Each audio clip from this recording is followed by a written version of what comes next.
Right, so we need to think about where now we're going to put these forward hydroplanes. This is the critical issue now, is to work on these planes and get them right. And this is not going to be an easy job, so I'm just using, as you can see, blocks of wood, whatever I need. I know what the vertical measurement is from the plans, and I know what the horizontal measurement is from the bow. I've drilled a couple of holes, and you can see that's no good at all. That's not aligned very nicely. So just been adjusting these, and this is a drawing that I've made of the hydroplane, and this is some 6mm plastic that I'm going to use. It's great using this, obviously, once again, because you can see through. Now the critical factor here are the axes that the hydroplane is going to work on.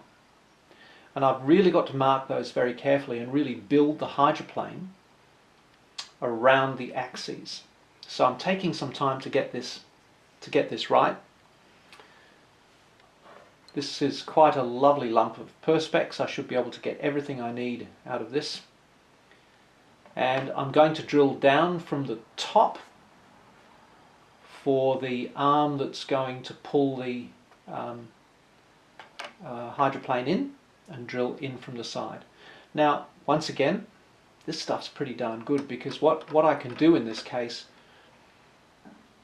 is actually line the work up with the drill,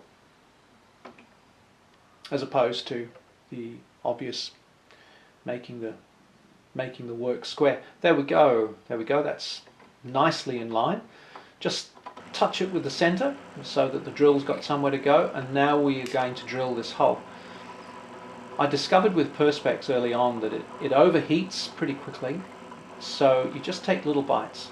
If you don't take little bites, there'll be friction in the hole, and it'll start to melt, and before long you've got a bit of a mess in there, or the hole will be a lot bigger than you anticipated. So I'm just getting the bits out, but that's it. I've gone down to the full depth that I want. So they are the holes around which the axes of this is going to be. So I'm pretty happy with that. Once again, I've made this square because I can put it in a vise and work on it. Yeah. I don't have to worry about anything until the very last minute. Yep.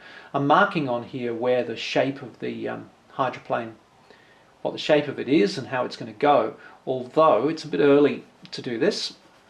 Hold on. Because there's one step that I need to do, which is to make the slots for the levers. Now that was a 5mm mill, and I've cut these holes through the 6mm plastic using that. That was really good, and as you can see, I've ground them down now to shape. And now comes a time when we grind onto these the aerofoil shape. This is it's a very nice process doing this. It's really good having a belt sander when you do this too. Doesn't take all that long, and before long you've got a very nice aerofoil shape, and these turned out really well. I'm very happy with these. So there they are, hydroplanes.